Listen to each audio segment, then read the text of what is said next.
All right, good evening. This is our August 7th regular town council meeting. If I could have a roll call, please. Morris? Yes. Cole? Here. Edwards? Lee? Here. Reese? Casanello? Aiken? Here. All right. We have the privilege of having Dr. Mark Olson from Haymarket Baptist Church here with us this evening. If Mark, if you'd like to come up and say a few words, and then we'll all stand for our invocation. Okay. Thank you very much, Mayor. Yes, sir. I'm very excited to be here, and I've been preaching 3 Sundays a month at Haymarket Baptist for the past year or so. And earlier this summer, their search committee, you know, Baptists always operate with the congregation making final decisions, and they select a search committee, and then they recommend someone. So they recommended me as the permanent pastor, and I will become full-time on September 1st.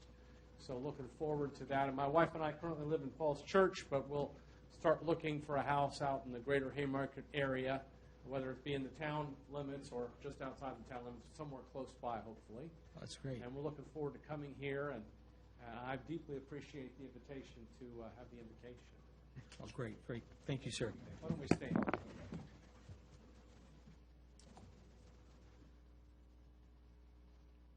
Father, I thank you for our mayor, for each member of the town council. I thank you for the members of the staff of the town and for fellow citizens who are here. And I pray that you'll bless us all and give your wisdom and your guidance. Let us make wise decisions. And in particular, at a time in our nation when everyone is not always civil, let us set the right example, even when we disagree, that we would do it in a civil fashion, showing respect for one another. In Christ's name, amen. Amen. We'll continue standing for our Pledge of Allegiance.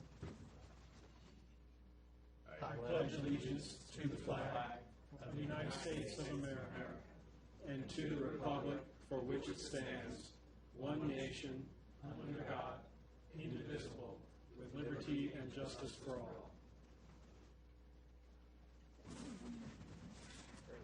Thank you. Okay, our next item on our agenda is our citizens' time. If anybody would like to speak, that would be the time to just come up to the podium here, and feel free to just give your name and address for the record, and we appreciate you coming up. Absolutely. How are you? My name is Warren Alonji. I'm right down here on Jefferson Street, 6776 Jefferson Street. This is on behalf of my wife who couldn't attend, so she asked me to come over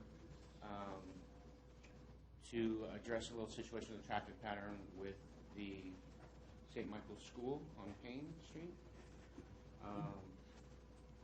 And bear with me because the ink on the printer at home didn't go over too well. So. No worries, sir. So this is in reference due to the SUP 2015-001 renewal of St. Michael's Academy Classroom 6735 Fayette Street. During the last town council meeting, Mayor Lee confirmed that the renewal was not reviewed by the mayor himself or the town council. It's important that the renewals of any documents reviewed prior for approval.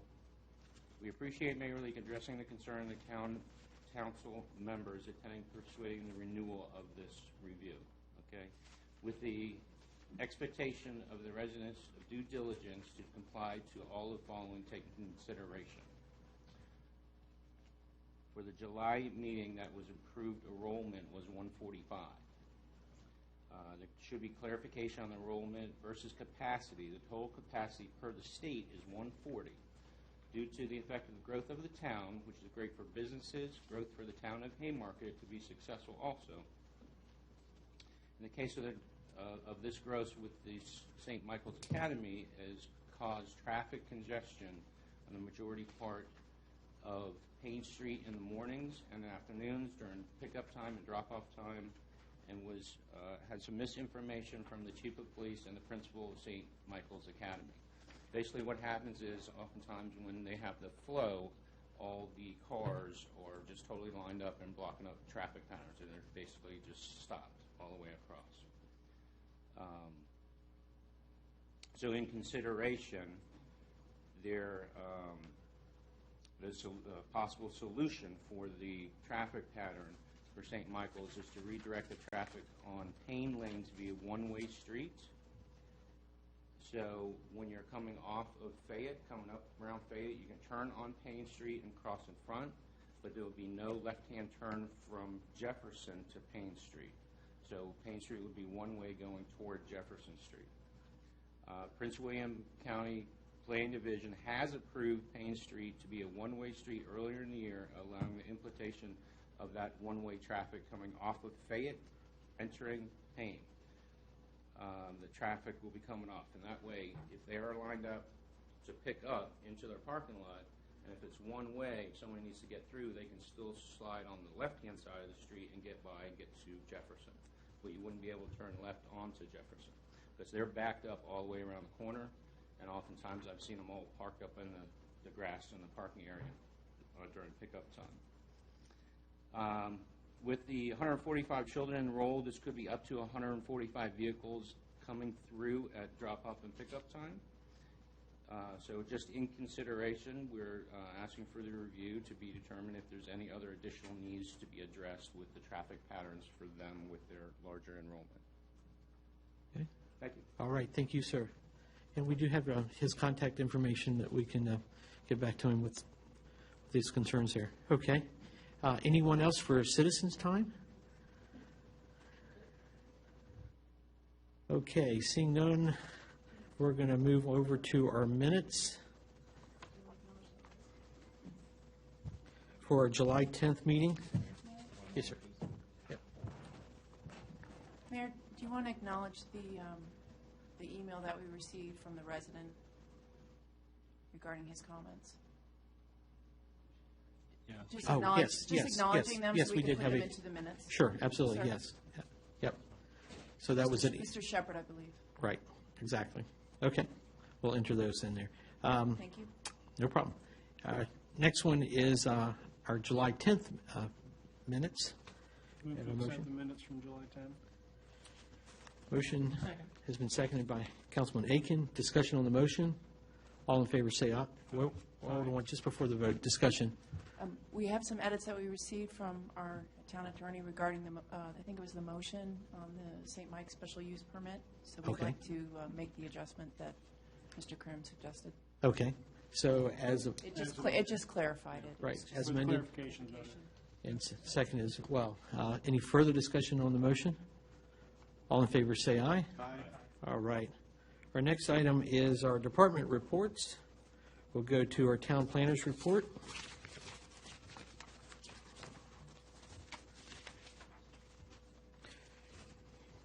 And we are on page packet number 9.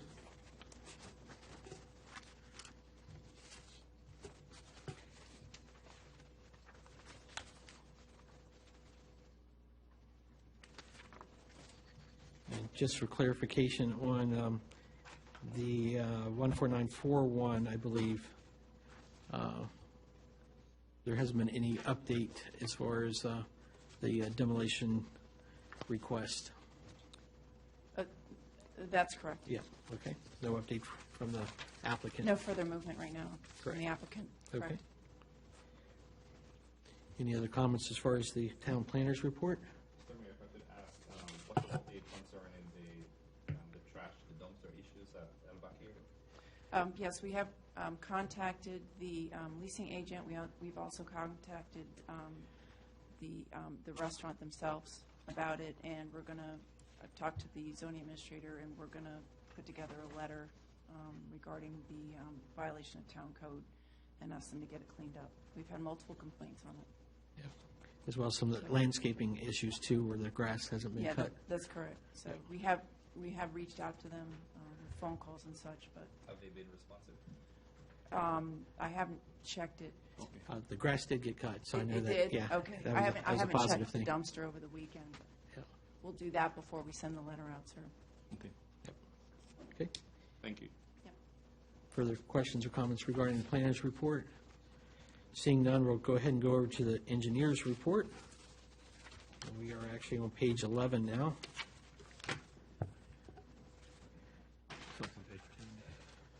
Correct, I'm sorry, starts on page 10.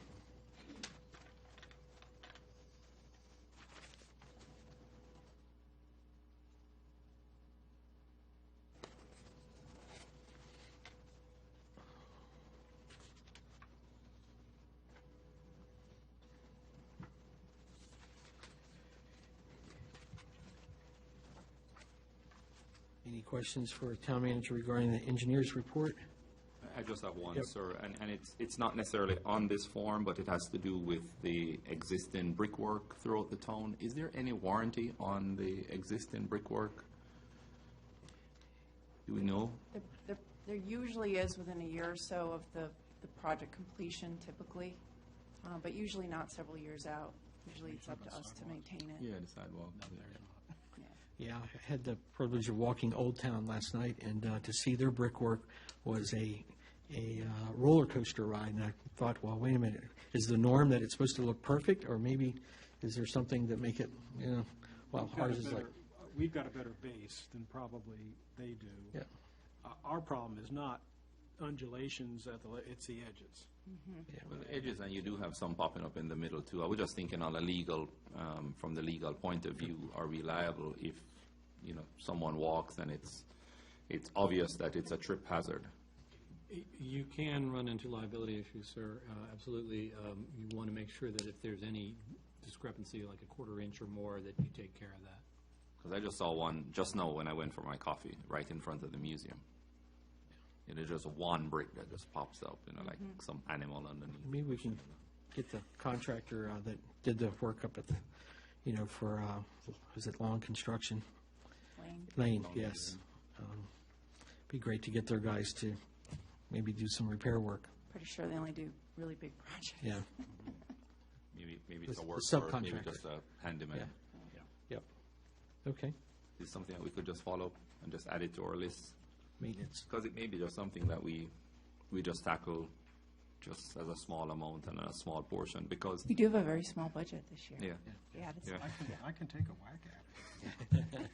Because there are two different types. We went with the sand for one side, and then we changed and went with the concrete base. So there's two different types. well, We did it- we're jumping ahead into my town report, but Yeah. there's going to be some potential funding opportunities. And then Katie and I met last week to talk about doing an entire sort of an inventory, walking the whole length of the town, taking a look at all the sidewalks and start doing an inventory of sort of what's immediate, what's going to be coming up, that sort of thing, to get a real handle on it. Like a reserve Now study. that I'm mobile. Mhm. Yeah. And I think in an issue with this, where there's potential liability, it may bump it up a little bit higher. Correct. Oh, yeah. Okay, thank you. Okay. Moving on to our building officials report. I will note that the building official has issued a 90-day temporary CO for the Iceplex. So they are moving forward, finishing up their work. And that's not added, I just wanted to add that to the report. Okay. And Denise is staying in contact with the property owner to work with them on an opening, and we'll notify you when they're ready to roll. We'd like to be part of that celebration. There's a small typo in the summary, so that just needs to be corrected. I think this is produced by Total Construction, right? Yes. Yeah. Yes.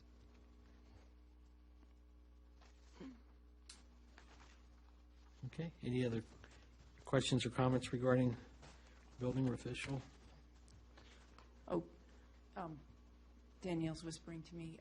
Joe's going to plan to be here for the next meeting to give you a great. full update. So we'll give you a heads up again, but if you've got additional questions, you can ask him directly. for his Okay. quarterly visit. All right. Thank you. Did you say quarterly visit? He's a On-site. month off, but yes. All right. No further questions or comments. We'll move on to our police department report. Chief Lands, welcome, sir. Evening, sir. How are you? Doing excellent. Thank you. All right, I just want to start off, before I get into the report, just to reference the misinformation comment, just to let you know the police department has responded to every single complaint that has been done by that particular family. We've done a higher than usual attention study on that road. All the studies have borne out that things aren't what has been reported. So just to let you know, we will continue to be heavy on that area, but it has been borne out by what the police department has said. I don't think there's been any misinformation given. Is there any questions on the statistics for the month. Okay.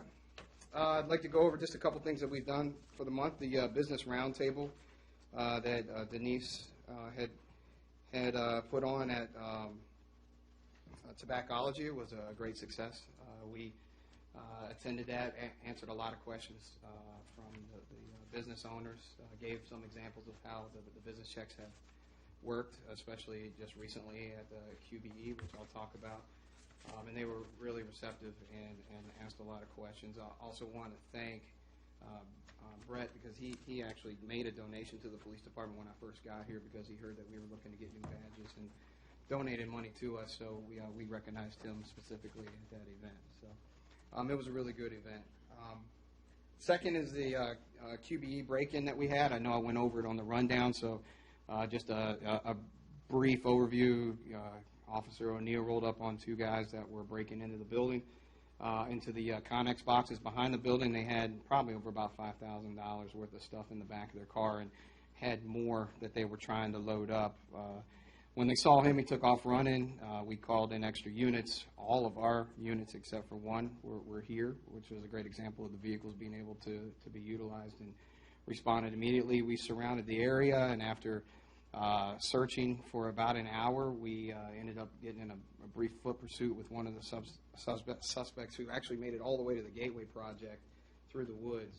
And I think we caught him right around IHOP as he was running from us there. So he had laid down in the landscaping, and the sprinkler system had come on, and he was completely soaking wet when we caught him. Two suspects, we caught one. The other one was his brother. He ended up hitting the tracks and got away. But we did identify him. They left all their cell phones in the vehicle. We identified him through there, plus one brother gave the other brother up. We've been in contact with him. We've taken out additional warrants. We impounded the vehicle. Officer O'Neill did a search of the vehicle, assisted by Jake Davis, and they found contraband in the vehicle, drug paraphernalia, cocaine, and equipment that we were able to seize, and we've got several charges pending. So the brother knows he's wanted, has made contact with us several times to turn himself in. They're from Maryland, but he has not shown up to do so. So we're just waiting on him to encounter law enforcement at some point along the way, and they'll pick him up, and then we'll extradite him here. So a great job by Officer O'Neill. They would have gotten away with a lot of stuff, and one of our major businesses would have got hit pretty big if he hadn't have caught that. So he was very vigilant. And this was 2 o'clock in the morning when you could suspect that we would slow down a little bit, but that didn't happen here. That's great. Good job. Yep. Oh, okay. That brings me to National Night Out. We had a great turnout. The venue changed to QBE. They allowed us to use their area, that grassy area in the front. Lots of shade. It was grass. It wasn't on pavement, and no shade as we've had it in the past here. QBE really kicked in and donated all of the amusement that you saw, the dunking booth, the bounce house, the basketball, hoops for the kids. They kicked in a lot. They allowed us to be able to use a little bit of our budget on the bikes that we bought for the kids. We gave away 4 bikes, and the lion's share of the budget we were able to purchase a tent, which if you were there, you saw a really nice tent that we were able to set up, and it'll last for a long time and be a big presence at our events. The feedback that we got from Prince William police officers that had been attending events since 5 o'clock said it was the best attended event that they had been to. So really proud of our guys. There was hardly a time when they were grouped up together. Most of the time, everybody was out shaking hands, talking to people. We made a lot of community contacts. It was a really good night for the community to meet their officers and the kids to have a lot of fun dunking me and Danielle and Officer Davis. So Councilman Leak as well. and Councilman Lee. That's right. Yeah. So, really good event. We were happy for it. This Thursday, we have a self-defense class. I think this is our 4th installment. We probably have one more before the end of the year. This one is focused for females going back to school just before they go to college. It'll be at QBE Thursday night, starting at 6 o'clock. And we've got a pretty good response for that as well. Attended a grant workshop this past Thursday, I'm sorry. We were awarded a grant that we put in for back in March, and we've been awarded that grant. That'll start in October. It'll allow us to buy a couple, update our PBTs that we can use on the road to detect DUI drivers, and allow us to purchase one of the 3 radars that we need, the other of which we'll attempt to purchase those out of the surplus vehicle funds. The mayor wanted me to go over a phone call I made today, reference cell phones for the town. We needed to upgrade all of our cell phones. But in talking to the representative, I guess we had 450 minutes per employee here, but he said that we were only using half of that. Only one employee was using more than half of that, so we reduced the minutes down a little bit, saved some money in our monthly bill.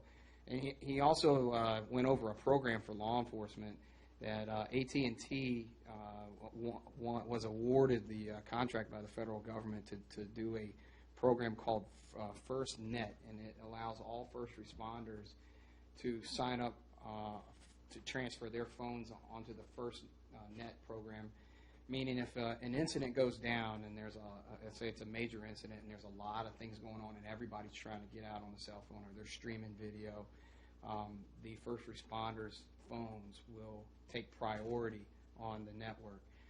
It's an AT&T program, but it will any first responder that's on it will be able to bump off anybody else that were on it. Now, they're saying that right now it's priority, meaning they'll move us to the top of the list. In a month, in a year, it'll be preemptive, meaning if you're on, it will kick you off, and the first responders will be able to get on. So this allows us to be able to handle business without being clogged, down with other traffic. So, really cool program. I'll be going into more detail with the mayor and the town manager at our staff meeting on whether we want to move to this. It would be my recommendation that we do for at least the law enforcement lines and the lines that are tied into the computers that are in the vehicles, so that we will take priority on any incident. That's great. All right. I wanted to pass out some information. I finally was able to get the speed signs configured and downloaded after being on the phone for the entire month with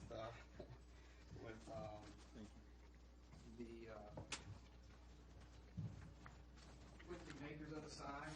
This is just your statistics for the month of July. The first page is the sign over at the park, and you can see that the average speed is consistently under 30 miles an hour. There's only a few times when it spikes up, and those are minimal compared to the majority. The second page is your speed distribution. You can see that most of your vehicles, the highest rate is below 20 or 30 miles an hour. And then the sign over at Piedmont is the third page. You can see that they're consistently under 30 as well. And there's only, 4 instances in a month period where they've been over that. And then you can see the speed distribution breakdown on the last page for the Piedmont sign. So I would say that this really shows that, number one, our efforts to slow traffic down is working. Number two, those signs are very valuable and are paying for themselves in those 2 locations, at least. And people are getting the message to slow down. That's good. All right. Before you move on, Chief, if I Yes. can ask, how are the batteries doing on these units? These don't have batteries. They're solar powered. The 2 on the. Yeah, but there's a backup battery inside of it that gets recharged. I have not checked them, if that's the case. The company's telling me that as long as the solar panel's good, they'll run forever. thought there was, when we purchased it, there was Yeah, some. I know you had concerns about that, or what the warranty was for them and stuff like that, but there might be some kind of health statistic that possibly if you can check with the manufacturer to see if maybe it shows when it starts to go out of life, or if there's a, So the price tag was heavy on the battery replacement. yeah. Okay, I'll check on that, sir. Thanks.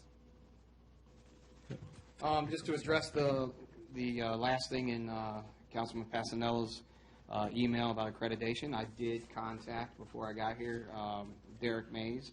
He's the accreditation manager, and left a message with him. He'll call me back. I'll see if he can be here in September or October to discuss Councilman Passanello's concerns. Okay, all right. Okay, just some quick officer highlights. I really want to give a lot of credit to Officer O'Neill once again in this meeting for the QBE thing. I mean, his hard work and dedication not only prevented it, but ended up cracking the case again. And follow up, caught the second brother, and did a really good job. He's really on fire for this department.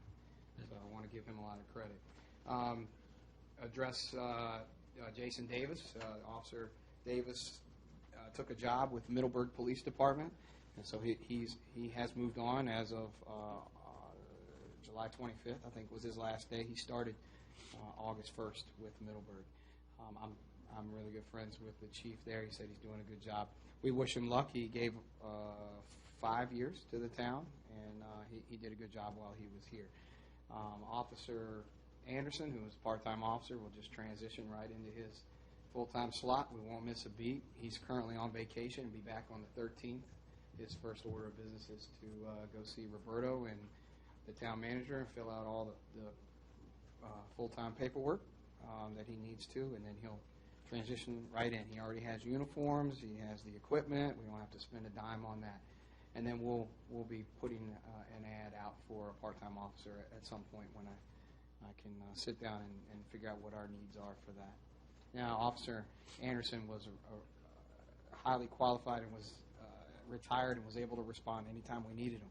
So we really only needed him to fill that gap. We may have to hire one or two. It just depends on what I can find who's available to fill that gap for him. But either way, we won't be going over the allotted budget for the part-time that was given. All right, that's all I have. Is there any questions? Yeah, just a question concerning Officer Davis. Didn't we invest in some specialty skills that he went on training for? It may have been for VDOT, for truck inspection. No, It's, that would be Sergeant Sergeant Shaver. Shaver. Shaver. yeah. Okay. Yep. I have a couple of questions. How are we doing with the county when it comes to court cases and, a lot of times judges throw out a ticket and that kind of thing. Are we doing better? Are they? I don't know if we're doing better or worse than the county. I know that I haven't had any reports of officers being dissatisfied with the actions going on by the judge. We lose, several each docket, but it's not excessive. Okay, in the previous years, a lot of times, a lot of our tickets were thrown out. And That's not the case that's now. not the case. Okay. And then the other question is, when St. Michael's is loading and unloading, is traffic ever impeded on Fayette or Jefferson? There are times when traffic is challenging, but it is not a free-for-all. But is traffic ever stopped on either of those streets? Sure, yeah, at times, but it's not long enough to be considered a jam or a Okay, hazard. not longer than the light would be. No. Okay. Okay. And I thought, wasn't there like a stacking for that? I mean, for Fayette, they were all to move over the side. So they had a plan. St. Michael's had a plan that they implemented, and I think they're going by it as far as how to stack the cars when times are that they see that it's not moving fast enough. So We'll keep an eye on it. I'm quite sure there may be times or days when it's heavier than normal, and you could call, it would stack up, but on a consistent basis, I haven't seen that. Okay. That's all. okay. Chief, one last thing. When people go out of town and they ask for a police officer to stop by and just check their house when they're gone, is that available to any resident of the town? It is, and I'm glad you brought it up because I meant to go over that in Councilman Fasanella's email as well. We do that. It's something that hasn't been widely publicized, and I spoke with Joe about putting that in our Facebook page and kind of putting it out there more. I think we were supposed to have a table set up at National Night Out to kind of promote that as well, but I don't think that ever came to pass. But yeah, we'll do a better job of getting that out there. Okay, I just wanted to make sure that it's available to everyone. I would say that we probably twice a week we have people call in and ask us to check their houses. That's pretty good. Yeah, that's good. One of those And plus, I public think we meetings. have it on our website. We have Is that why you brought it up? we have the form itself listed on our website that they can scroll down and fill out or call. That's So, personal. It's going after Yep. Yeah, okay. Thank you, Chief. Any further questions Yes, for the I chief? have a couple more, please. Chief, what's the procedure if there's no one in the PD, in the office, Okay, for residents? So there is a video ring doorbell in the lobby. So when you walk in, there's a sign, orange sign, has two arrows. First arrow points to the video ring doorbell. It states, "Please push this for officer assistance." They push the button. It alerts all the officers' phones. If you're on duty, then it comes to your phone. Or if you're off duty, it'll come to your phone too if you haven't turned that feature off. You click on it, the video will pop up, and we can see the person that is standing there. And then we can hit a button and talk back and forth to them just like a phone conversation. And usually that's what happens. Say 95% of the time, that's how. And if they're calling from their residence? If they call from their residence, then they're going to leave a message. If we're there, we'll answer the phone. If not, they leave a message, and then the officer who comes in checks his messages. And the system that we have, any officer that's on can check the messages, basically. Yes, sir, unless they pick a particular officer's Okay. mailbox. Okay. So if they pick my mailbox, then the officer on duty is not going to be able to check that. Right. And then if the second arrow then states if no one answers the ring doorbell, say they're on a call, you're out on an accident, or we're directing traffic or something like that, then it points to the telephone to the right and says, please pick that up and tell the operator that you need assistance from a Haymarket police officer. That phone doesn't have any buttons on it. If you pick it up, it goes straight to the dispatch, and then they tell them, it even tells them, please ask this, and tells them what to say, and then dispatch will go over the radio and ask for an officer, Haymarket officer, to respond to the lobby to speak with the citizen. But I would say 90% or better get direct contact with through the ring doorbell. Okay, thank you, sir. Any comments about the exit right from Sheets onto Washington? Have there been any comments about people making U-turns? U-turns, yes. U-turns, it happens. It's right there in front of Chick-fil-A, and that's where you're going to see it all the time. Luckily, that road is really wide right there, and we haven't had any problems yet. But before they put those, the little ballards in, people were cutting straight across into the turn lane to come into Sheets, and then turning right there was really, really dangerous. I spoke to the mayor and the town manager about that. We ended up putting some cones there temporarily. I called Steve Shannon and asked him to meet me out there after observing probably 10 cars in less than an hour do that. He met me out there right away, quick response, and heard my concerns, told us that he would handle it. In the meantime, the mayor told me to go to the sign place on 29 and look into getting a do not enter sign there, which was going to be some money, but Steve told me, if you just, put some cones out there and wait a second, we'll see what we can do, and then you see the ballards that he put up there. He stated that they were going to put some ballards that are just adhered to the road because they're going to get run over, and then he can come out and replace them if they screwed them down to the road every time they got run over. It'd pull the asphalt up, and they'd have to do a bigger repair.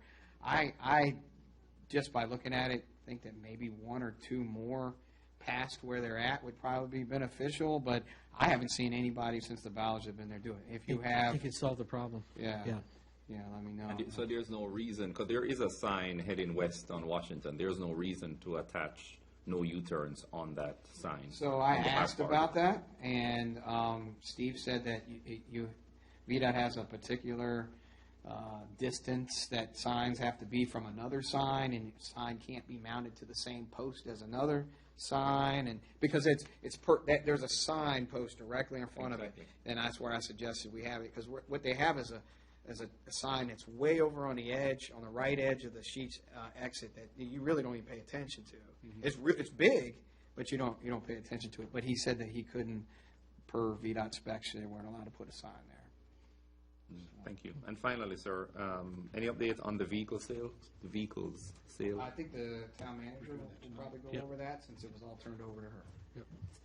Thank you. And just to follow up on the calls that you do get for the Ring doorbell or calls into the station, do you have like a percentage of actually how many are actually related to the town versus you then having to refer that, sorry, this is actually the town of Haymarket, you're going to need to call? 30% are related to the town. So 70% of the calls and people coming up are Prince William residents that have a Haymarket address that think that their problem happened in the town of Haymarket, or looking for an officer because something happened on 66 or 29 and this is the first place. Yeah, it's a lot. 70-30. Okay. It's a lot. Yeah. Appreciate that. All right. No further questions for the chief. Thank you very much, sir. Thank you, sir. Our next up, Ms. Denise.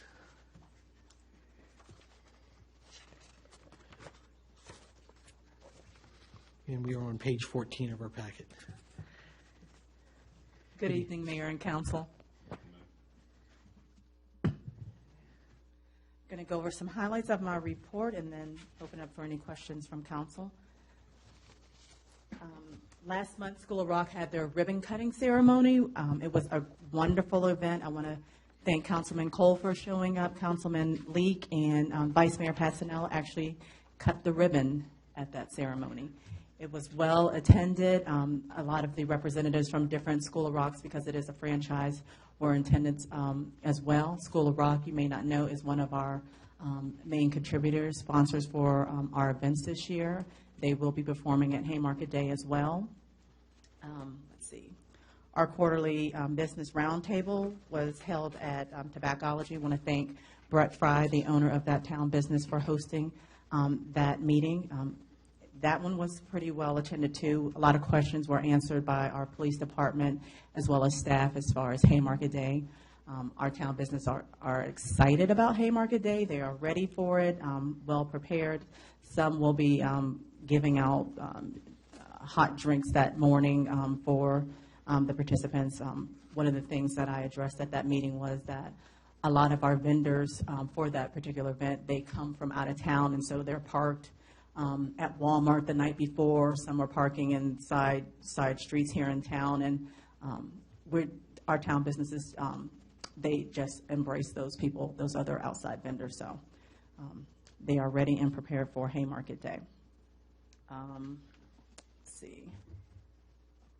I have a couple of updates for Haymarket Day. Applications are still coming in steady. We are at around 160 vendors right now. Sponsorship is up. We're at $18,500 in sponsorship funds. And our vendor booth fees, we are at $32,600. So we are well on target, actually surpassing this time last year for vendor booth fees and sponsorship dollars. Okay. As far as media coverage, there's a couple of other items I wanted to add to that. The August 4th edition of the Bull Run Observer, there's actually an article about the town of Haymarket and the whole 20169 zip code, and there's a couple of quotes in there from our town manager as well as the mayor, so you may want to take a look at that. And also the August 2nd edition of the Gainesville Times, it talks about if you want to buy a police car, town of Haymarket selling our police car. So those are two additional items that are in our media coverage for this month. Updates. We are accepting the applications for the parade for Haymarket Day. We are currently at almost 1,200 participants that are going to be in the parade. Last year we had 1,800, so we are going to well exceed that, and definitely looking for volunteers for Haymarket Day.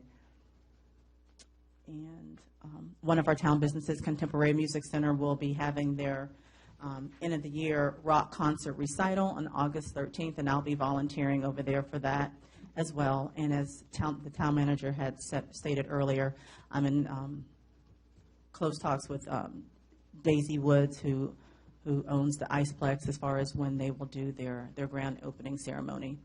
And then we have another business, Wellness Solutions, RX3, that are in the complex next to, what's the name of the business? Now I just had a brain freeze. Right next door to Transform Power Yoga in our industrial area. I can't think of the business. Behind. Near Signature Kitchens, but it's the fitness place. Thank you. Sorry about that. Next Level Fitness. They're in the same building as Next Level Fitness. They will be having a ribbon cutting ceremony probably the end of September, 1st of October, but I'll definitely keep you posted to that when exactly it's going to be, because they would love for council to be there at their ribbon cutting ceremony. So I'll take any questions from council at this time. Okay. I should know this answer, but do we allot any extra monies collected for Haymarket Day to any special project or cause? We haven't in the past. I think this will probably be like the first year that we'll have some additional monies left over for Haymarket Day.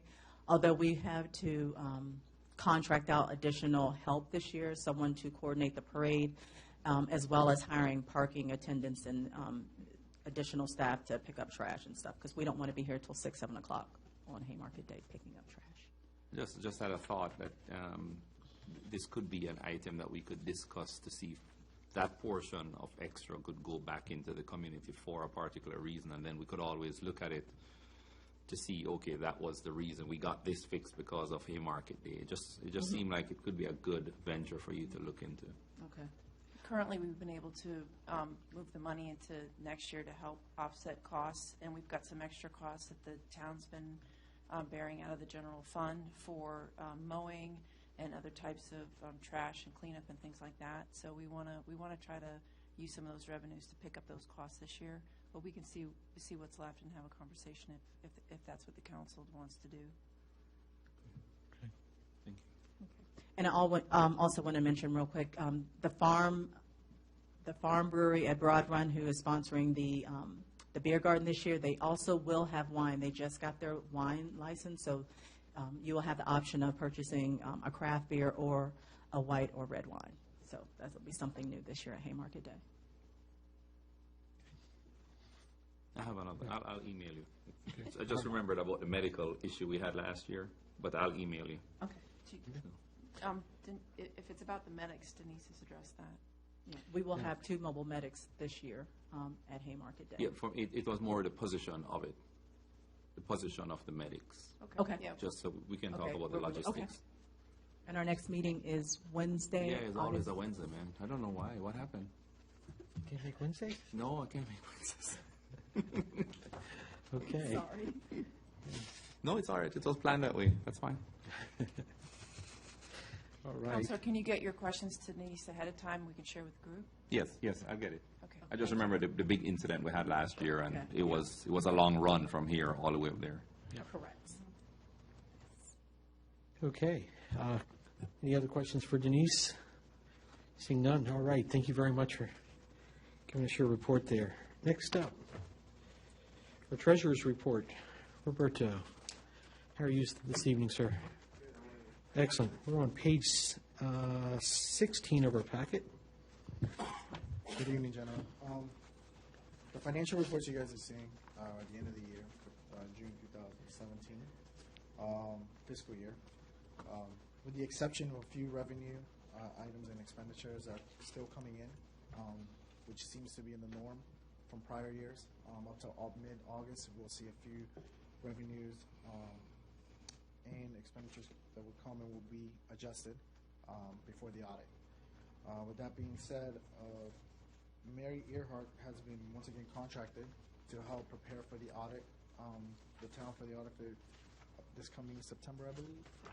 She will be here this Thursday, August 10th, just to review anything that may need to be adjusted on the books. As far as the reports, do you have any questions concerning the reports that were presented today?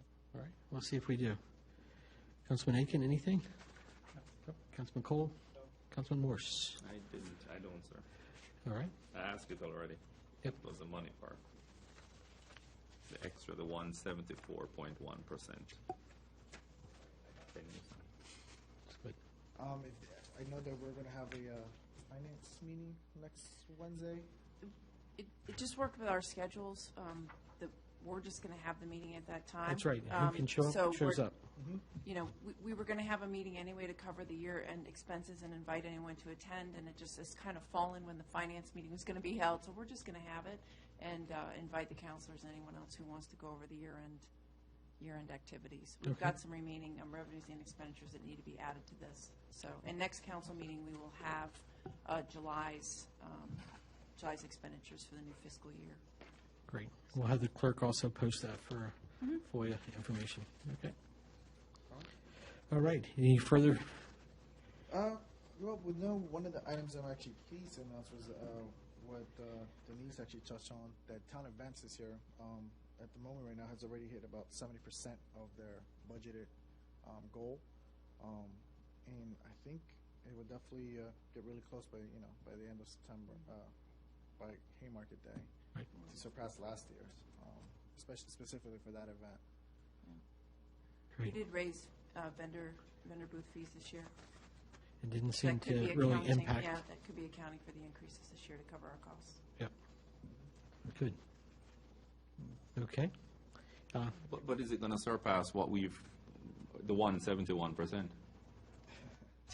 No. We can say we're at 70%, but are we going to surpass? Is it 174? 174.1? No, Do you wanna explain what I that? mean that is that in the past, it seems like no one really specified what revenues were coming dedicated to the events. Right. This year with Denise is how we're going to go ahead and start trying to keep track of that. Mm-hmm. And from the prior years, it seems that a lot of the revenues for these events do come from Haymarket Day and for the events throughout the year.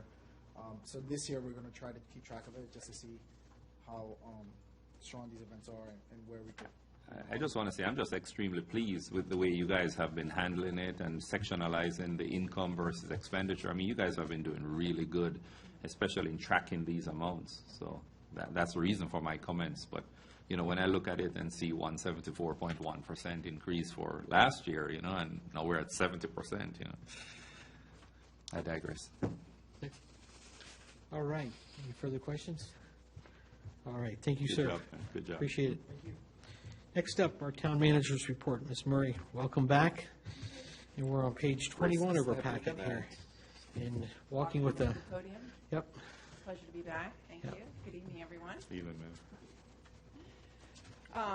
So just some highlights. I'm going to be talking to you a little bit later about a couple of amendments that staff is suggesting for the town center project. We've got several updates regarding to VDOT, Virginia Department of Transportation. The latest hot off the press, which I did not walk over here, Danielle, is they have advertised the grand opening for the Divergent Diamond project. The email just came through tonight. So it's August 22nd, 10:30 a.m. I didn't know there was going to be a grand opening. It's already open. And that's, we know which day of the week that is? Is it be a Wednesday? It is not a Wednesday, Mayor. Oh, that's right. Hey. Will the VDOT singers be there or what? Okay, here we The go. ribbon cutting ceremony. Stop traffic to cut ribbon. Yes, August 22nd, Tuesday, 10:30. Parking behind the Starbucks in the Haymark Village Center. Everyone is invited. Do we Okay. need to have a ribbon cutting for the speed table then? Yeah, Parking behind the Starbucks? we'll notice that as well, I guess so. Danielle. Can you get to? Well, you can't park They got by the the fence up. CVS because the fence is It's there. offensive, well, there. Can you walk over from the back of Starbucks come over to the Divergent Island? It's a walking, yeah. Oh, Okay. I can get more information. This just came for, through for, for, tonight. for, yeah. No, it's fine. Regarding the Chick-fil-A wall fencing update, just a quick update for you. I know there's been some questions about the cement wall. One of the reasons why we haven't gone right to painting the wall is that there's some kind of sealant on it, and it's very difficult to get the sealant off, which is why they had recommended looking at some sort of vegetation option. So currently, I don't know what the final outcome is going to be. I thought it was going to be the vegetation. I will get back and I'll let you know when that's finalized, but that's the direction it's going in. The block fencing is still going to go on top of the wall. In regards to the latest wire fencing that you've seen go up, Federal Highways Administration does require some of the wire fencing in the area for the limited access. So it was wrapping around the CVS, as you see, around the corner. We have been in correspondence with VDOT. They are pursuing an exception for that fencing, so I'll keep you posted. So we're working on getting that fencing removed, or at least cut back to sort of the edge of the CVS property. Now, I received an email later this afternoon about the second fence, which is the fencing you see from Chick-fil-A onto the fairgrounds property. Apparently, there was an agreement with the private property owner and VDOT to take down the fencing that was there originally, wire fencing, which was covered in vegetation. It was further up off the right-of-way. It looked like it was more on their private property. And as part of their arrangement, they needed to reinstall the fencing after the project was completed. Okay. So since we just received that information, staff is going to coordinate with our zoning administrator. We'll get back in touch with VDOT and the property owner and see what our options are And that was installed on Monday. address that. To address that further, it was there Monday morning when I drove through. So they clarified that it is two different fences for two different reasons, and they are pursuing the exception on the one, and we're going to be working on the second. Yes, sir. I guess what doesn't make sense to me is that I can see where you have a limited access fence to prevent people from wandering over there.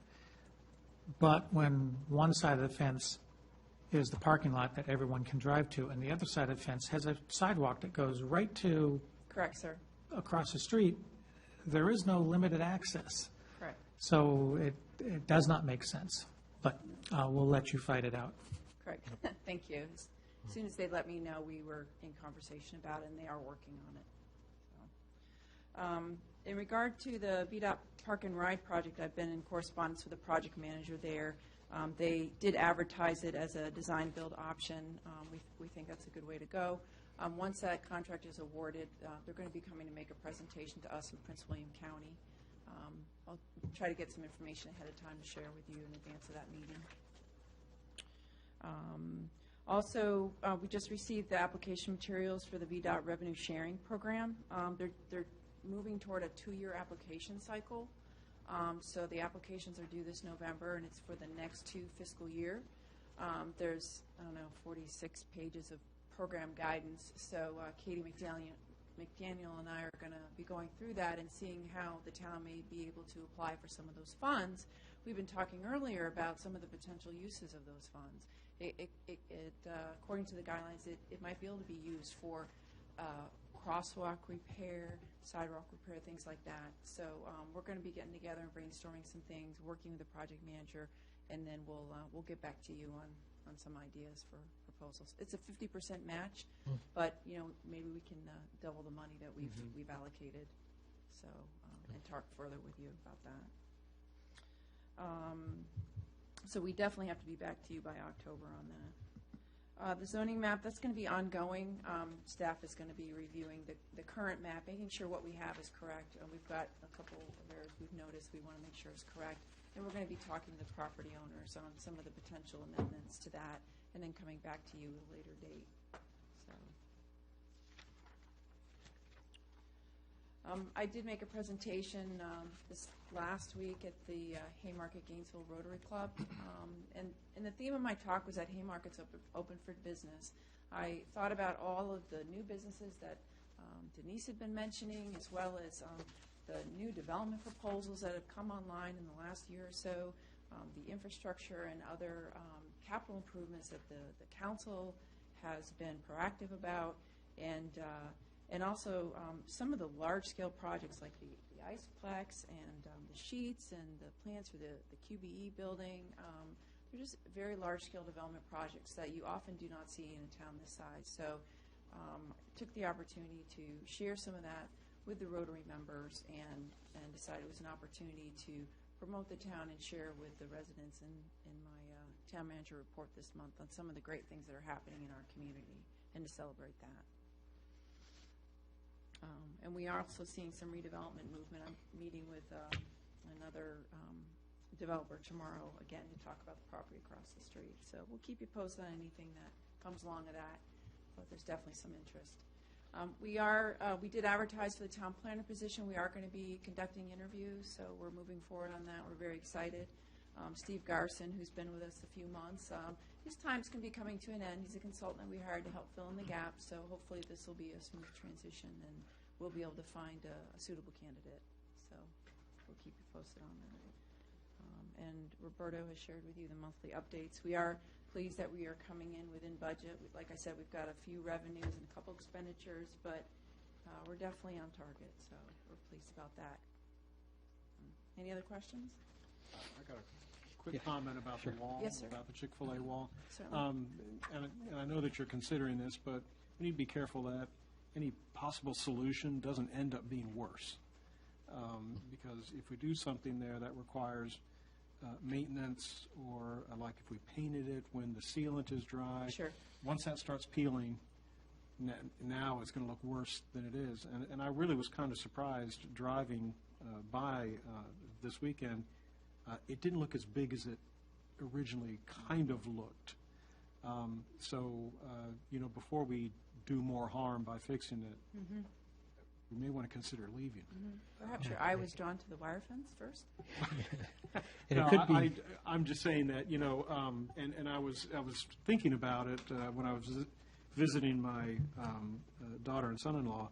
They, in their town of Newmarket, not Virginia, in another state, but they had a similar wall, very similar, and they had allowed some artists to do a town mural on it, which took away the temptation for graffiti, and it was done well. So I don't know. It's just, there may be some other things out there. The reason I've kind of stayed away from painting it is because they've been very clear that they are not taking responsibility for maintaining the painting, particularly when they put the sealant on and they're not sure. So that's one reason why I've stayed away from that. They have told me that if we do some landscaping, some kind of plantings, that they are planning to incorporate that into the VDOT landscaping contract for watering and maintenance and trimming and all of that. So we are working that into the agreement, which may work out for us. we do a little So- combination of both. But looking at it, it sort of does match the wall on the McDonald's side. So, Okay. or we may ask them just put up the fence and the black fence on top and, see how we feel. Yeah. Any other questions, sir? Okay, thank you. All right, great, thank you. Okay.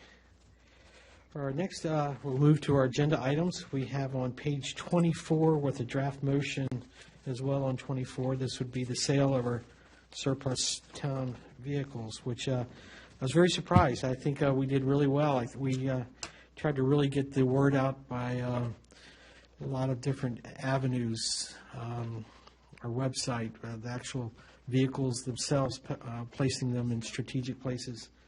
Go ahead, I'm sorry, Craigslist, so we've got, let's say, a really good response, and it looks like we had some winners there as well as far as the high bids, that we did much better than what we even anticipated. Yes, that's correct, Mayor. We did get bids for all of the vehicles that we had for sale, and what we had included in the packet was the winning bids as of the opening on the 3rd. And what we did was, according to our surplus policy that the council has adopted, we did advertise for bid for 2 weeks, and then open the bids on the 3rd by the clerk of council, and then notified those, and brought it to council to make a recommendation, move forward with the sale to the highest bid submitted. Now, one change that has occurred since that point in time is one of the highest bids for 2 of the vehicles has withdrawn their bids and forfeited their deposit. We've notified the second highest bid, and they are now, I believe, deciding between purchasing one of the vehicles. And so therefore, we're going to then contact, I think, the 3rd bidder on one if we need to, and then if they choose the other vehicle, we may not have a buyer for one of the vehicles. And that just all occurred late this afternoon, so it's Okay. kind of, hot off the presses. What was the deposit? So they will forfeit their deposits. They're about $100. Okay. Is that correct? No matter how many vehicles they bid for, it was just $100. So, So we might, we worst did case speak scenario, we with- might have one other vehicle to repost and re-advertise. That's correct. Yep, okay. Yeah, that's correct. If we choose to go that direction or repurpose it ourselves as an Okay. option. And so staff has drafted a motion for your review. Mr. Krim, I don't know if we want to revise the motion to just revise it a little, which may include second or third highest if the highest bidder withdraws and forfeits their deposit, as sort of an amendment to that, Well, or leave it as is. I wouldn't say leave it as is, because if somebody withdraws, then It'll the just- highest bidder is the highest bidder. Okay, that's what I wanted to clarify, if that was all right with I agree. the motion. Okay.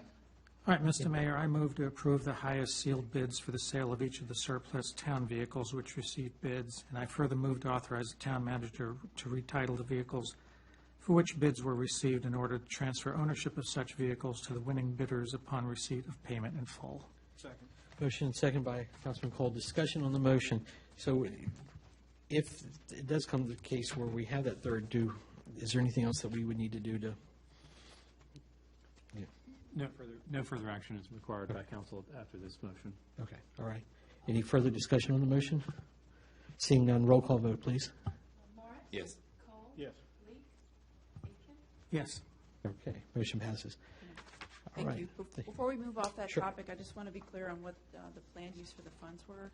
I believe the police chief had noted that he was going to use it to buy police equipment that he needed for the vehicles. Inside the vehicle, too?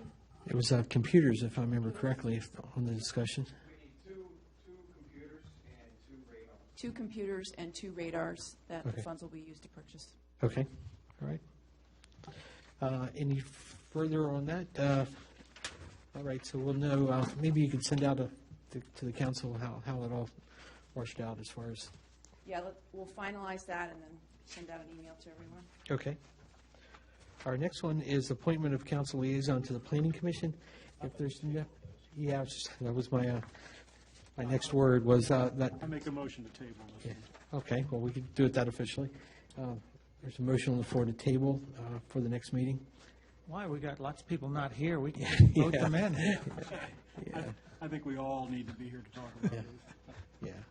Do we have any volunteers? We did. We actually had You have volunteered. Councilwoman Edwards that was going to volunteer, but If we have a volunteer, why not? I think we, yeah, I haven't spoken to her since she volunteered. I don't think She did there's any speak to reason. me. Did she? Just She recently? did talk about it. She said she'd volunteer. Okay, But if well, I you think prefer to wait, that's fine. I just need to check first, just the legalities of. Mm-hmm. Oh, yeah. I have Councilman an Moore said- issue with one council member being the liaison with both the planning commission and the ARB. Is there any? That's a policy issue for the council to decide on. That's not a legal issue. Okay. Okay. So, seeing that, is the council willing to take action or ready to take action? I am willing to take action. Okay, all right. In the form of a motion? I don't think we, What is the term on this one? what would be until June 30th of 30th 2018? next year. Yeah, to the remaining of the term. We appoint a council liaison. I make a motion to appoint Susan Edwards, the liaison to the to the Planning Commission. for the term ending June 30th. June 30th, 2018. Okay. We have a motion on the floor. Second. Second by Councilman Cole. Discussion on the motion. Seeing none, all in favor say aye. Aye. Aye. Opposed? Okay, motion carries. All right.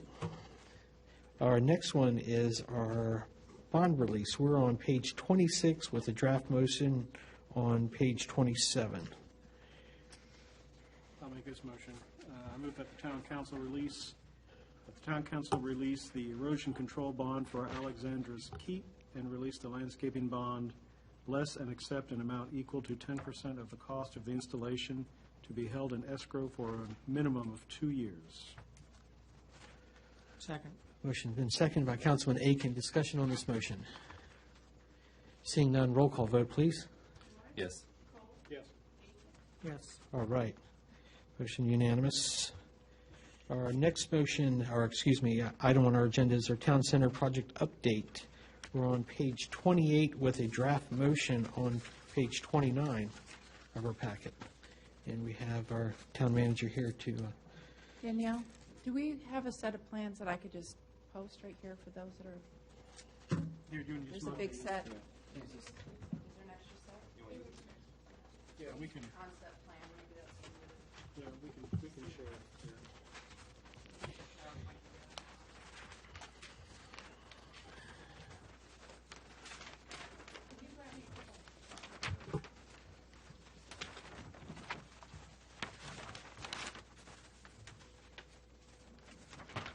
You're so kind.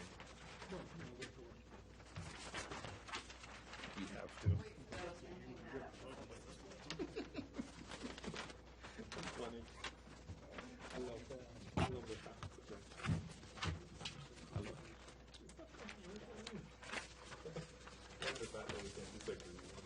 So all of town staff has been working with Rinker Design Associates, RDA, on a couple of site plan amendments to the site. That includes the police chief, myself, town engineer, Katie McDaniel, Steve Garson, town planner and zoning administrator. Thank you very much.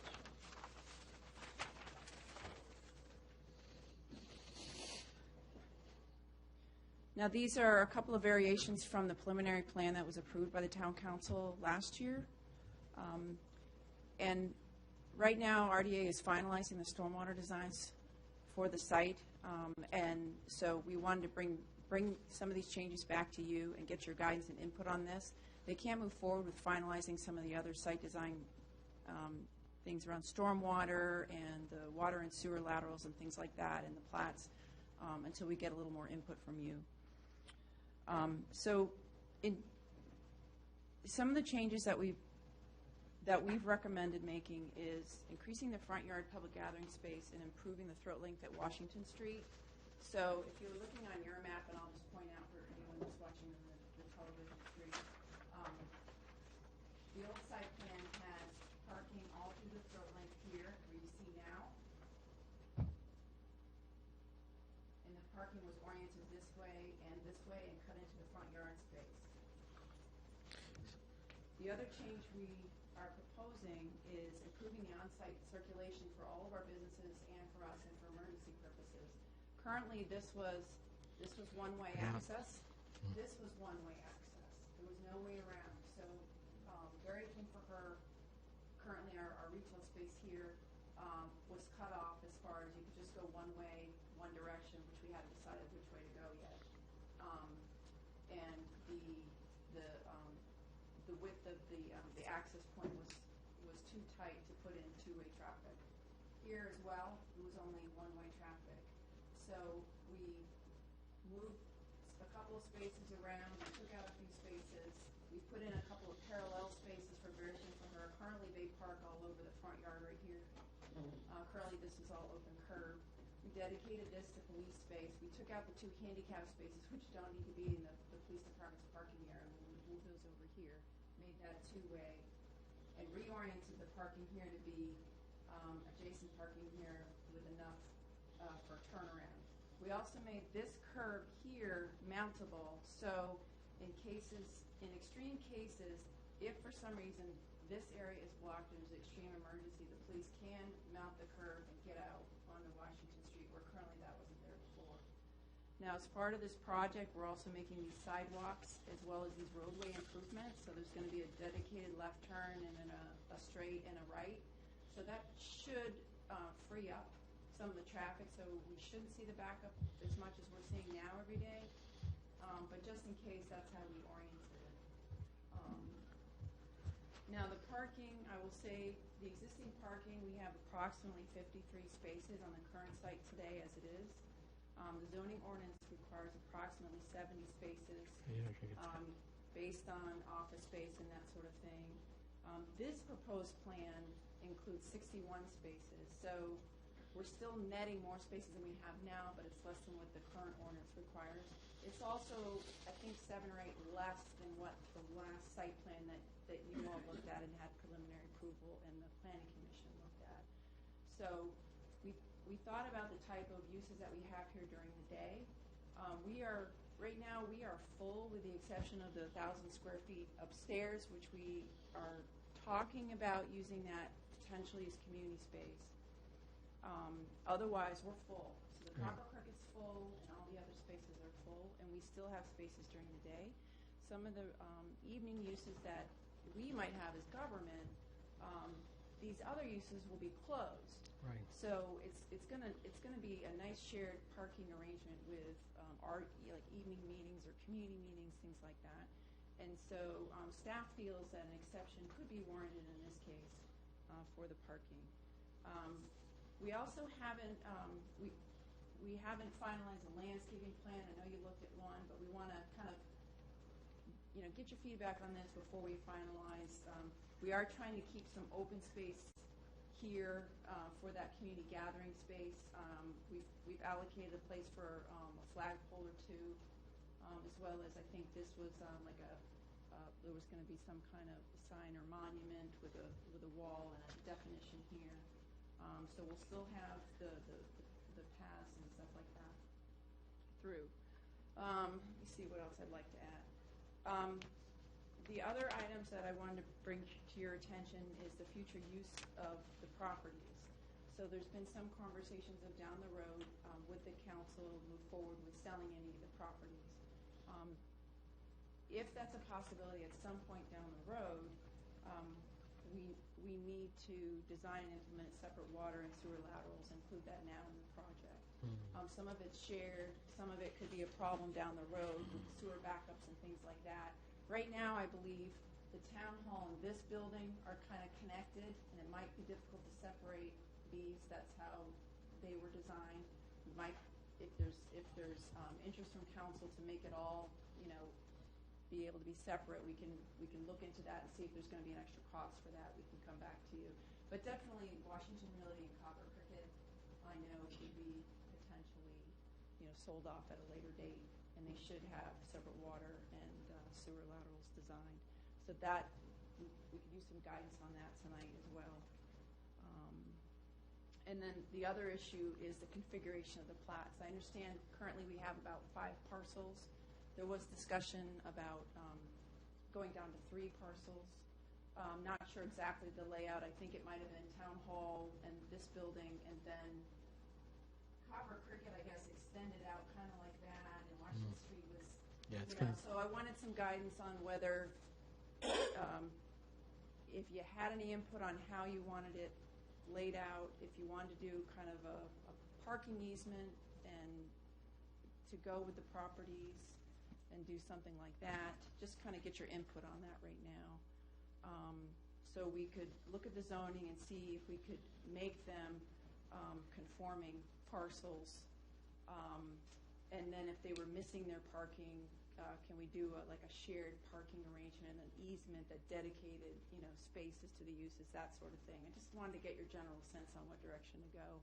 It makes sense to lay those plats out now, so if the council wants to move forward, say evaluating the funding for the town project, and they want to look at, some of the property, we're moving forward in that direction, so to speak.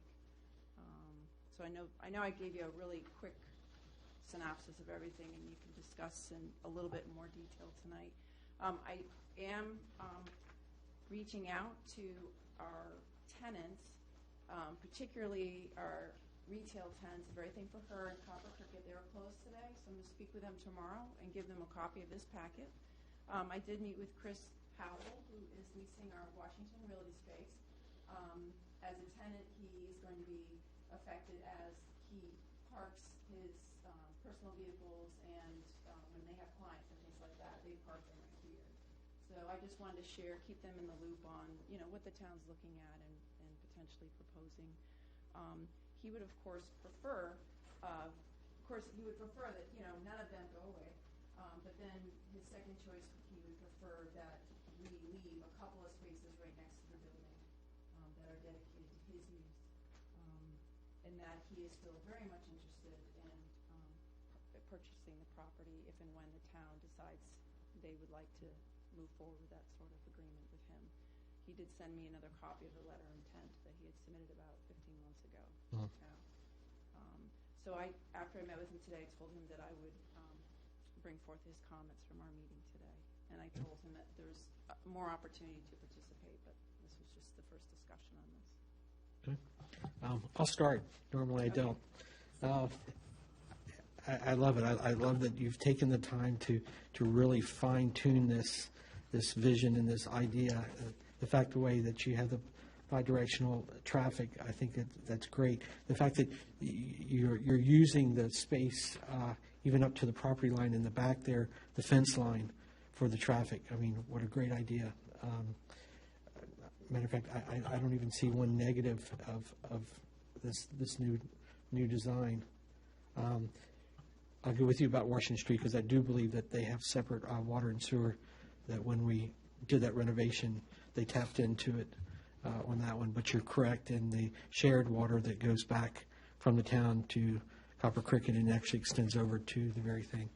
So, but yeah, I like the vision of the PD of having its own area there for the police vehicles, the sidewalks that finally come in to have that left turn lane too. Obviously, we're coming over, but it's well needed for Jefferson Street. So, yeah. And sir, I didn't mention, but this gray area is where we have the permeable concrete for our stormwater design. That's why it's shown here in a different color. Right. So it's going to be part of our stormwater design. So it will look different when implemented. Visually. Yeah, it will when it's done too. Yeah, I think the ideas we were looking at is the little holes in the brick and being able to have There will grass be and stuff some like that. maintenance, but it's going to be a lot less expensive than the other than the other design that we talked about. Yeah, great. So go around the table. Councilman Aiken, any thoughts, concerns? Well, first of all, I'm concerned about giving us an exemption for parking that we wouldn't necessarily give to other people. So that, I'm not saying we wouldn't do it, but I'm just saying that, how does that look? I mean, parking is packed in here about as well as you can. I'm not sure where we'd go from there. Otherwise, this does fit with the last 5 years of what we've been going through as a council and trying to figure out how to do this, how to make it work. So all in all, I think this took in all the different viewpoints and melded it as best it could. Okay. Councilman Cole, you've been around for a while. Yeah, no, this is nice looking. Yeah. I think we, thank you, Mayor. Yeah. I think we could probably work and possibly find 9 spaces, up to 70. It could be tight, but certainly, at the Realty, putting in, maybe putting some spaces back up against the building. I know it's not as aesthetically pleasing, but we might be able to get closer to that. I like the front corner with the flagpole, nice little bench.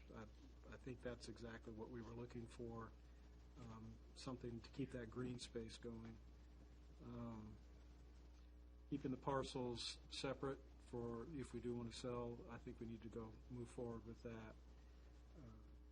If we move, take the motion, how much will that cost to complete the stormwater design? Is that an added cost? No, the stormwater design is within the cost budgeted. It is, okay, that's fine. Yeah, I would say move ahead. Okay. Councilman Morris? Thank you, sir. A couple of things, and thank you, Ms. Morgan. I think you answered quite a few of them. One of my main concern is the parking spaces.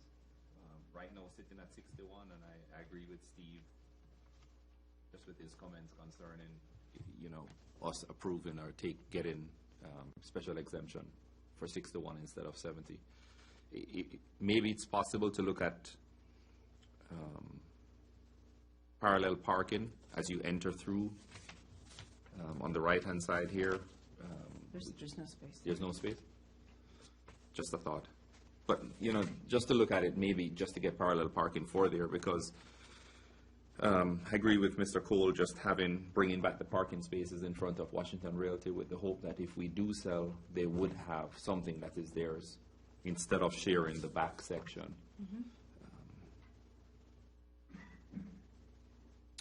Is the intention to only exit south from the two back parking, or can you go exit left? Can you exit north onto Jefferson? Yes, You can exit left. it's two-way. Okay.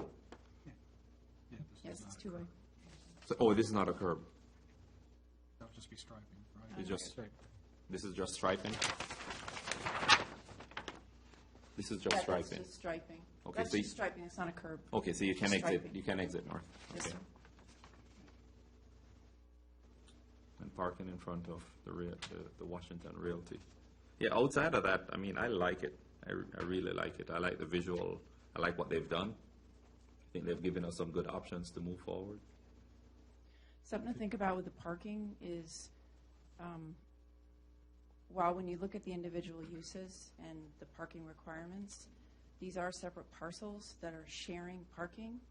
And so the zoning ordinance does allow shared parking arrangements where it makes sense. So we don't have hard and fast rules where they have to meet the parking requirements if there's a shared option that will work well. So we can look into the ordinance and see how this may work for us.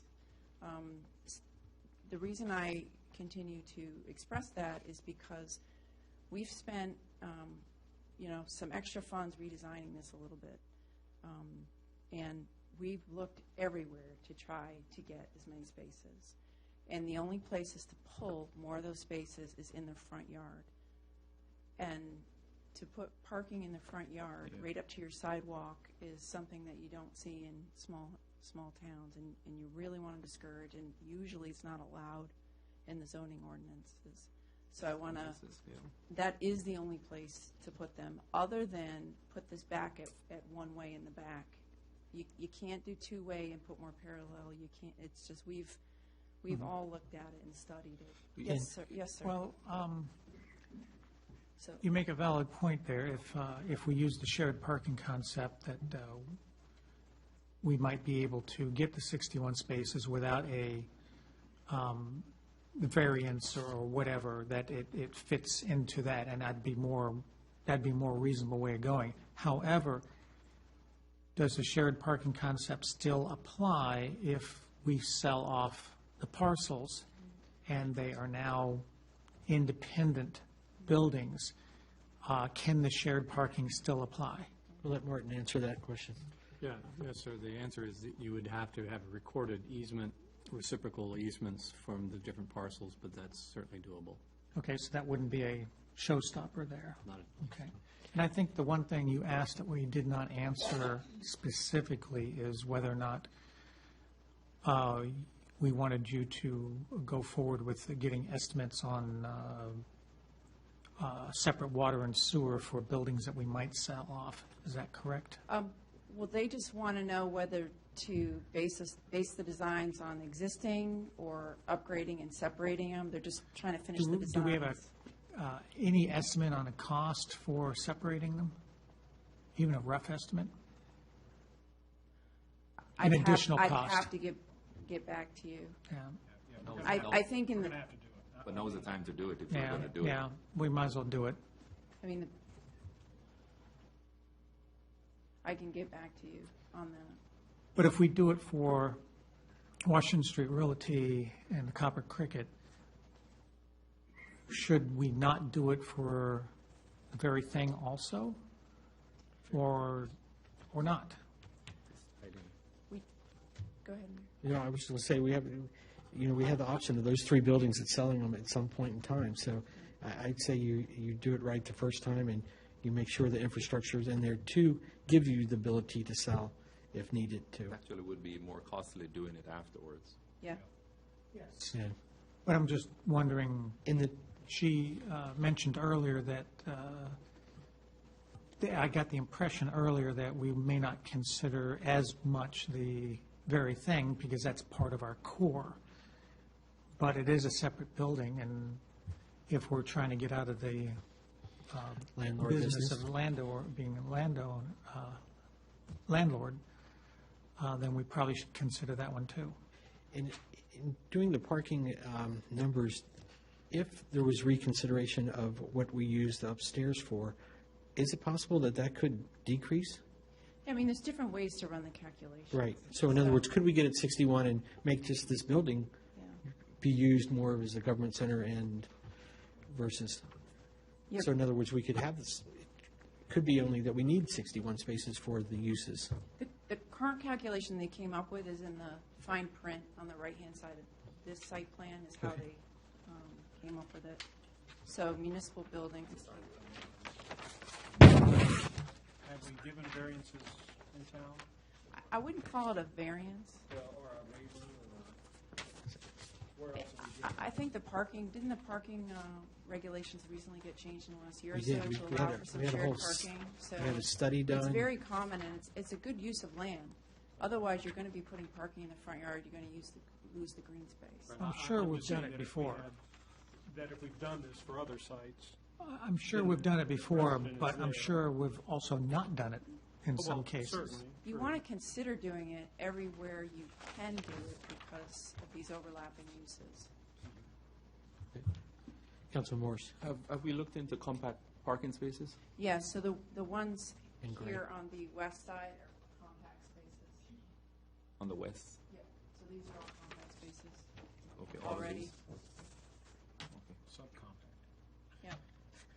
Subcompact, yeah. Six- You, six on this and a site half. plan, you can see where they've labeled Six these and a half. as, yeah. What about motorcycle? That's why you can put 2 smart cars in there.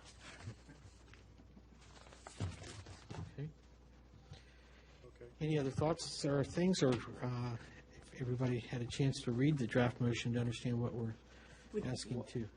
Would council entertain us looking into the zoning ordinance regarding parking, shared parking arrangements and things like that, and kind of come back with something a little more concrete for you? Would that? I would think you we've be already more had, I think I'm comfortable with what Be Martin more said. comfortable with that? Oh, Yeah, okay. I mean, I'm comfortable with it. Do you need directive from us as far as getting prices or estimates to separate the utilities?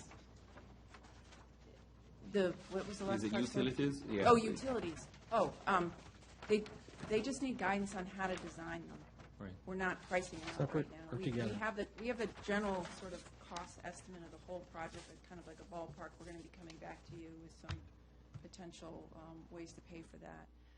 And again, that can ebb and flow based on a whole lot of things. The longer this, It seemed like we're in agreement, though, So- to give you directive to go ahead and get it, everything separated. it's not cost prohibitive to do that. Right. We're not talking hundreds of thousands of Right. dollars in costs. and No, stuff. it just makes sense if It's more of they can't move forward. Right.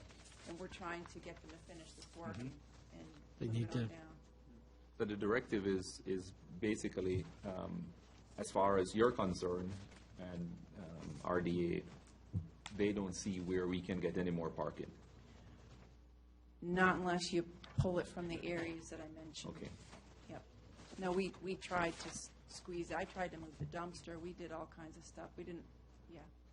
I think I'm comfortable with it, and I'm comfortable with giving a directive to separate all our utilities, because that's the direction from what I've heard over the years, for all to separate everything, to get out of the landlord business. Okay. What I will do, if you would like me to, is to see if we can get one or two back here, or not. I mean, give me some direction on that. I mean, yeah, I mean, that area eventually will be, Yeah, there's an increased curl length, we had some green space. As long as we keep it away from the sidewalk, which was the whole purpose of doing that, if we can maybe get one or two in, that might be good. When it comes to separating buildings, I like the fact that there are parking spaces attached to these buildings. And that's what I would want to give the prospective landowner, the business, the building owner, that they would have some parking spaces that's attached to their building. So that's the only thing that I would suggest that we look into to get I think that even would be, 3 to 5 more whatever spaces. their number is, but have them actually dedicated, so that way they know that the first 2 or 3 on there is dedicated to them. Well, if we could put 2 there, and there's 3 of the first ones up on the side there is closest to them. So you could actually redo the parcels to then put that design into effect, right? We could create the lines of the parcel. Correct, Effectively. that's, Yes. yeah. Yeah, cool. Oh, We can nice. redefine that's what we're doing, is redefining the lines. Yeah, okay. And then doing a parking easement, they're all going to share the parking. And right. if we want to, we can dedicate, the 2 parallels to that building, or 2 to Washington really be behind the building. Their only concern was that their entrance is in the front and folks would have to walk up, and they were very interested in leasing the space because it had the parking closed. So I was just relaying the lease's Yeah. comments. But it's up to the council how you want to move forward. No, I think that's good. Okay. That's good directive. Yep, Mr. Mayor, if I can. absolutely. I move to direct staff to continue working with the consultant with the revised site plan dated July 2017 to complete the stormwater designs to include the revised water and sewer laterals, and to consolidate the parcels that promotes the sale of the other buildings in the future. All right, we have a motion on the floor. Second. Seconded by Councilman Aiken. Discussion on the motion. So this will get you what you need to go to the next step. Leave it as is. Okay, No change to the parking right now. all right. Are we hoping for them to add 2 or 3 if they can for the? Yes. Do I need to amend? I thought I understood the council to be saying that you were interested in putting 2 or 3 Yes. by Washington Realty. Is that? Yes, that is the That's case. nodding. That's Yeah, good okay, enough. That's what I understood. Perfect. Yes. Okay. All right. Further discussion on the motion? Seeing none, roll call vote, please. Yes. Yes. All right, great. Thank you very much. Thank you. Appreciate Good it. job. Good job.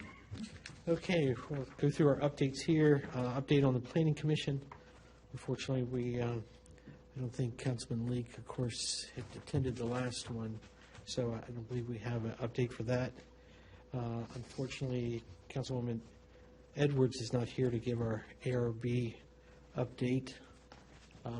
You're supposed to get both. Oh, that's right, yeah, that's right. And of course, there was no meeting, so and no PC, so there would be no updates anyway. Update Dominion Energy. So as we saw in the Gainesville Times, a full-page ad attacking our county supervisor on his, I'm not sure what they were doing, but it looks like at least now the SEC has put things on hold, which is good for this Carver Road. Right, so does this county is still not going to give them easement along the railroad track, right? Yeah, that option is not happening, correct. Which is good. Yeah, so they were pushing forward to do the Carver Road, which then have now put the brakes on because of the outcry of the residents there. And they have to deal with About to lose your quorum here. Yep. Okay, we shouldn't have any Ask other for actions. recess, please. You can, as long as you start with quorum, correct? Yeah, well, yes. well, we're not going to vote on it. Yeah, we're not voting. Yeah, okay, yeah, Just pointing that out. not a problem. So, yeah, I think that's as far as the update on there. We just have to, we're on a holding pattern, waiting back to hear from them. Update on the zoning map. Of course, we task our staff to continue to work on that. Then we go over to our council member time. Councilman Cole? Yeah, just one from some of the comments that are going to be submitted into the minutes. There was a question about we need to pursue the quiet zone more fervently. The problem is it's not up to us anymore.